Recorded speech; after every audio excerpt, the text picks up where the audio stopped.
It, I honestly, I don't really know what to say. I don't know what to say.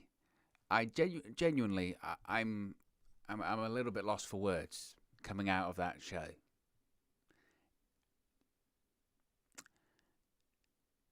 Where do I begin? Where where do I begin? I'll tell you where I begin. Is I genuinely wasn't going to do a raw reaction stream tonight. I'm thinking of different ways to do them. It's always a work in progress here on the channel. We're always trying to figure these things out. It's just a work in progress, trying to figure these things out. So I thought, well, maybe, I like doing the news videos every day, talking about WWE, about Impact Wrestling, about AEW. Probably do it like that. If there's breaking news, we'll do live streams, that kind of stuff. Doing pay-per-view watch-alongs and post-show reactions to pay-per-views, or television specials, that kind of stuff. I think that's probably the direction that we'll go in for the channel. So I thought, unless something major obviously happens on Raw, we won't do a Raw stream tonight. And that's the same for SmackDown going forward. And then that final segment happens. Where'd you even start with that? Genuinely, where'd you start with that? We'll figure it out. This won't be super long. But first of all, I will say that if you take that final segment away from Raw tonight, I thought it was good. I thought Raw was pretty good this week. You had a real fun opener. Contract signing was a bit weird. I enjoyed all the Arcade Bros stuff. Overall, I thought it was a fine show. Not massively keen on the whole Rhea Ripley losing again. Par for the course, I guess, with NXT stars getting called up to the main roster, whatever. Overall, I thought, you know what? Not a bad show. Not a bad show overall. And as time went on during the broadcast, and you see that you have a great main event between Riddle and Kofi Kingston, which was the right outcome, by the way, because Kofi Kingston was competing to challenge for the WWE Championship last week, so he can't lose again. But that's by the by. You have an excellent main event and an overall good show for what it's worth. A 3-hour Raw. Good is as good as it's going to get, but it was a good show. Certainly in comparison to recent editions of Raw, it was fine. But you knew, because they kept hyping up throughout the show, and frankly, looking at all of the Raws of the last few weeks, we know how this is going to end, because last week, or even let's go back a couple of weeks prior, how did the show end? The show ended with Shayna Baszler challenging Reginald, confronting Reginald. That was the show closing moment. That was the cliffhanger for the show to entice people, to tease them in. You don't want to miss Raw next week because Shayna Baszler's facing Reginald. And that was great. That was great. And they teased it last week as well, didn't they? They teased it last week that we were going to have Shayna Baszler and Alexa Bliss in a confrontation this week. That was the big confrontation, and they hyped up quite a few times throughout the show. We certainly saw it on SmackDown and all the adverts. So you have this excellent main event between Riddle and Kofi Kingston, and looking at the clock, looking at the graphics, that they're going to close the show on this Shayna Baszler, Alexa Bliss, Lilly drama that they are going for, which is a red flag. Because they've got something planned, and they did this big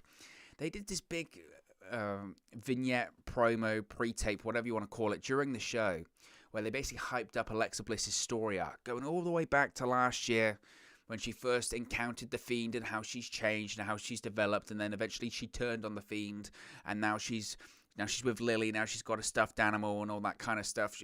We saw the whole Alexa Bliss story arc, and you could tell that was just one big WWE patting themselves on the back going, look at this character we've created in Alexa Bliss. Look how creative we are. Look at all these layers to this Alexa Bliss story and all this kind of stuff, which is fine. I would usually say, well done, WWE.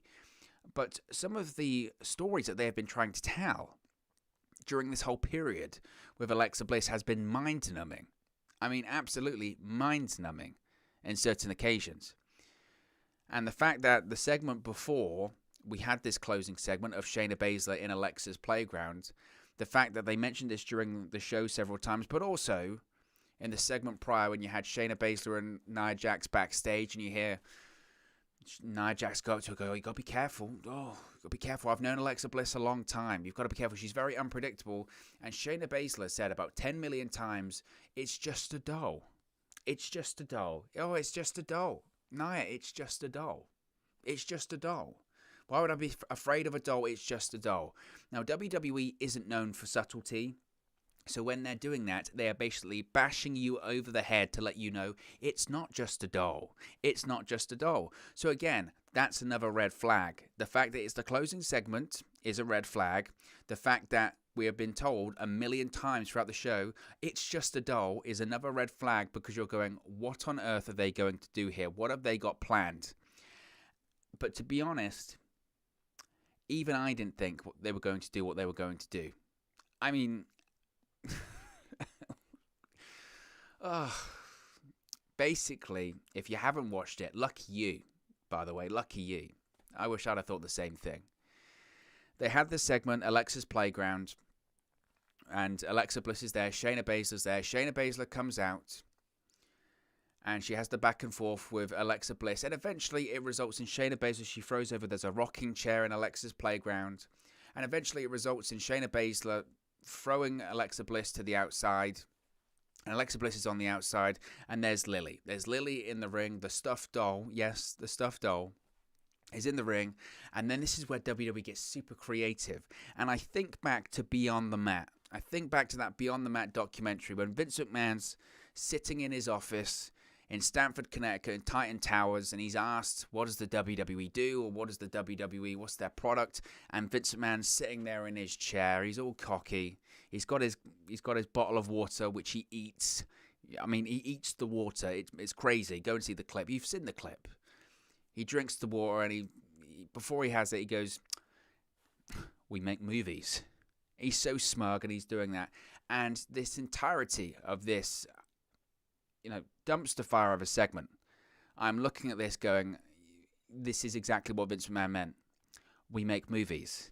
He's looking at this going, this isn't pro wrestling. This isn't even sports entertainment. This is movies. We're Monday Night Raw. We're entertainment.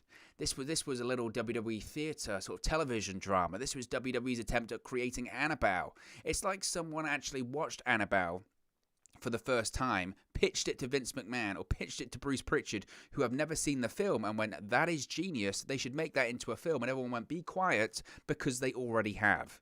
They think we're geniuses here. This is the same people, by the way, that they pitched Scarface, Razor Ramone's Scarface. Vince McMahon hadn't seen it. So this is how this kind of thing works. Probably someone watched Annabelle, pitched it, and then Vince McMahon went, that's the greatest thing I've ever heard. I can't believe they've ever made it into a movie. In reality, they have. Or Chucky. He's probably never seen Chucky. They went, this is genius. This is genius. Can't believe no one made this into a movie. It has been several times. And even the movies were not great, and they were better than what we saw in this final segment tonight. Because it was awful. It was terrible. So Shayna Baszler stomps on Lilly, and Alexa Bliss is furious. She gets back in the ring. Shayna Baszler's walking off. She's all proud of herself because she stomped on a toy. But it's just a doll. It's just a doll. It's just a doll. And as she's walking away, suddenly the lights start flickering, and Alexa Bliss is all happy. And then we see the same fire that's been shooting up the last few weeks. This is real. We see the same fire shooting up that we've seen over the last few weeks. Shayna Baszler's acting all scared of the fire, and I get it, because if fire did shoot up around you, you would be scared, but it's very controlled pyro.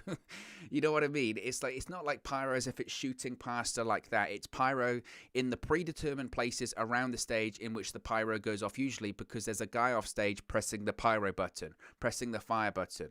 I mean, if they'd have just panned, you would have just seen a guy with his finger giving it this. It's just, okay.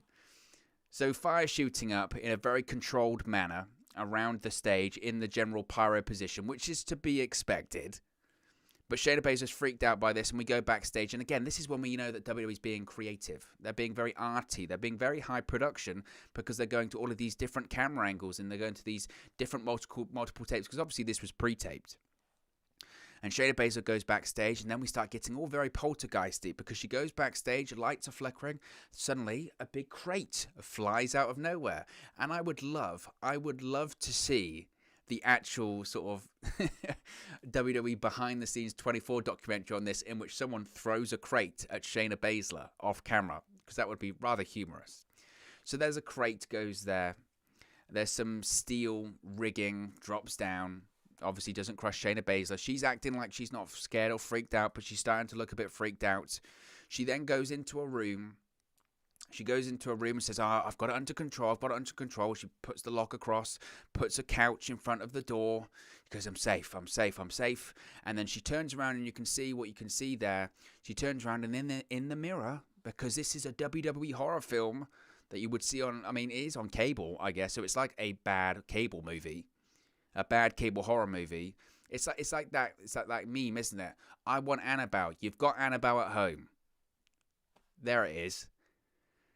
So she sees Lilly in the mirror, and this is when it gets even more ridiculous. And you've got Corey Graves. You've got Corey Graves on commentary giving it, Shayna, Lily's behind you. Oh, she's behind you, Shayna. Oh, come on, Corey. You can't. Oh, you notice Jimmy Smith didn't try and get involved in this because he's probably thinking, I went from MMA to this.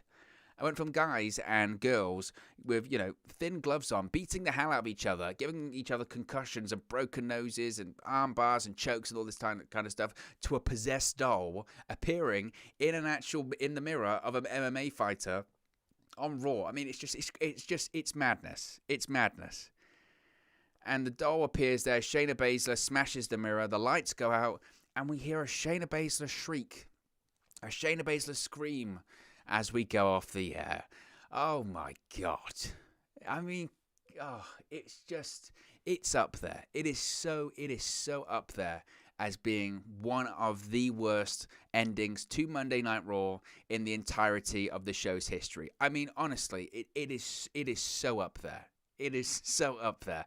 And I'm not one that I don't necessarily I'm not totally against the supernatural stuff, right? Because this whole controversy got up before, and I know this will be the same tonight and tomorrow, because people, there's a faction of people on social media that are WWE fans die hard regardless. They just are unwilling to criticize anything, have independent thoughts, whatever. If you criticize this on social media, there is a group of people that will just go, you just like to poo on everything and you hate it all. And Alexa Bliss, I got the wrath of some Alexa Bliss stands tonight, by the way, which was rather humorous. But you get that and you go, it's terrible. You like The Undertaker or you liked Kane. So if you like The Undertaker and you like Kane but you don't like this, you're so hypocritical. You're so hypocritical. I'm not against the supernatural stuff. I haven't been against the supernatural stuff before. Obviously, I like The Undertaker. Some of the stuff, even with The Undertaker, I thought that's a bit too much. Was the same with Kane. Was the same with Bray Wyatt. But at this point, we are having a stuffed doll chase around a legitimate mixed martial artist around an arena, throwing furniture at her because she's a poltergeist. During a week where WWE talent was fired because they had too big of contracts, now we've got a stuffed doll main eventing Raw. If that doesn't scream budget cuts, I don't know what does. Raw has turned into a puppet show. It was just stupid. It was just stupid. And again, it's WWE's attempt at being, we're not pro wrestling. We're not pro wrestling. At this point, we're not even sports entertainment. We're different. We create movies. We make movies. This was WWE's attempt at a weird cable bad horror movie. And a horror movie it was, but not in the way they intended. Who thought this would get over?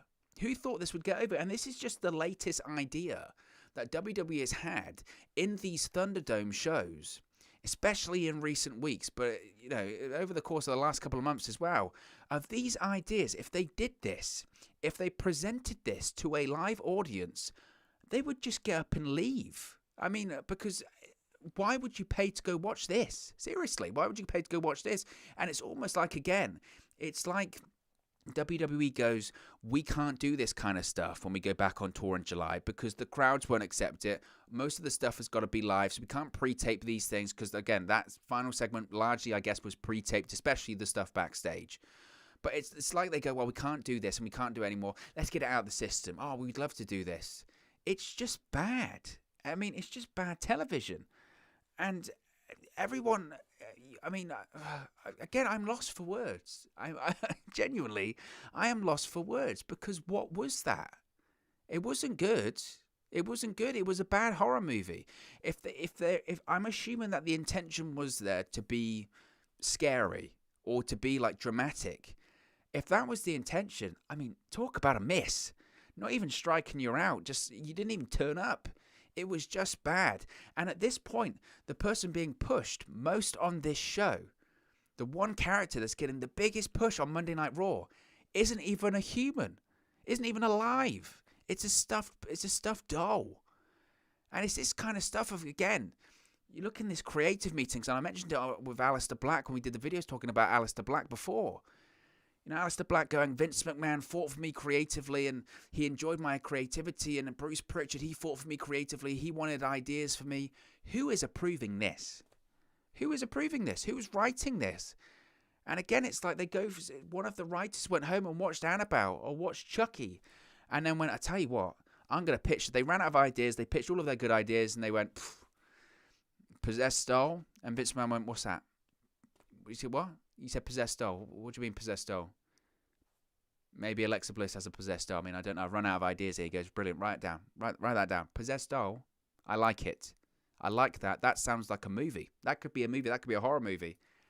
And then the writer's sitting there thinking, I bet he hasn't watched it. I bet he hasn't watched Annabelle. I bet he's never heard of it. Because WWE is his cinema. WWE is his landscape. We make movies here. Well, you make bad movies and bad television. And it's a shame because Raw was actually pretty good tonight overall. Overall, I mean, again, Raw being 3 hours, there was certainly points at the time you look at the watch, you go, how long's this show got left? I mean, realistically, on air. But, I mean, and how long do I have left watching especially segments like this? Not out of fear, just out of, you know, your blood boiling, that eventually you think, you're like, oh, God, am I okay? It's just, how do you defend that? If anything, I'm almost morbidly curious to see how people are actually going to defend this on social media, because I do think it's undefended. I don't think you can defend it. I really don't think you can defend that. And I look at Shayna Baszler, and I think, you know, Shayna Baszler was someone that was NXT Women's Champion for over 400 days combined, over 500 days as NXT Women's Champion, and she's getting punked out by a stuffed doll to close out Monday Night Raw. I mean, Triple H, when you see these people that he's built up in NXT, he must pull his... I mean, if he had any hair left, he would pull it out anyway. But he must look at someone like Shayna Baszler and think, all of the time I invested in Shayna Baszler, all of the time I put into building this character, making a legit female badass that I could put on the main roster and just a license to print money. And she's being spooked by a stuffed doll on Monday Night Raw. Where'd you go? And again, what is even the end game here? And you could say, well, if you don't know the end game, maybe that's a good thing. It's less predictable. But this isn't like, oh, this is predictable. I don't know where it's going. This is predictable in the sense that, what are they smoking? And what are they? I mean, are they okay? If someone scribbled down these ideas and handed this piece of paper to you, and went, this is the idea I have for Raw, and you went, okay, main event, Shayna Baszler is going to be chased around the Thunderdome by a possessed stuffed doll, you would say, okay, I need to make a call because I think you need to go to a hospital or something like that, because that's the most insane thing I've ever heard in my life. That's not even sports entertainment. That's craziness. You know, this isn't, yes, we talk about sports entertainment, and yes, we talk about this as a television show and it's entertainment, but there still is an element of reality to this show. And again, I understand The Undertaker, I understand Kane and all that kind of stuff. But you just, you know, you pushed it too far. It got stupid. And it got silly tonight. And it was bad. You know, and WWE, they like to think that they're this Hollywood production. And they like to think that they make these movies and they make this and they make that. But, you know, ironically, in the same couple of weeks in which they've merged WWE Studios with WWE Digital and all that kind of stuff, they probably could have done with those WWE Studios employees to make this actually feel a little bit more theatrical and not some indie bad, you know, movie project. It's just, it was so bad. It was so bad. And, you know, the ridicule that it will get on social media. And again, what's frustrating is this is going to be one of those segments in maybe like, it's going to be one of these segments in, I don't know, 3-4 years that they laugh at. And they'll ask Shayna Baszler about it. They'll say, oh, do you remember that segment when you got chased by a doll? And you go, oh, I know, it was so bad. You'll have Bruce Pritchard on his podcast in 5 years' time. What about that segment where Shayna Baszler was chased by a doll? Oh, I didn't want to do it. I hated it. Well, you're in charge. It's just, it's awful. It's awful. But look, guys, it's just terrible. As always, this is just one man's opinion. What are your thoughts on Shayna Baszler being attacked and chased around the Thunderdome by Lilly. Let me know your thoughts in the comment section below. I'll do my best to respond and reply to all of your comments. Really enjoy interacting with you guys, talking about WWE, AEW, Impact Wrestling, New Japan Pro Wrestling, all things pro wrestling here on the channel. Thanks everyone for tuning in tonight. Be sure to smash a like on the stream. Really does help us out here on YouTube. Got the rankings. Get into people's recommendation feeds if they haven't seen our videos previously. And if you haven't already, be sure to subscribe. Bottom right hand corner. Really appreciate all of the guys that have subscribed recently. It's very much appreciated. Look guys, thank you very much for watching, listening, streaming, or have you come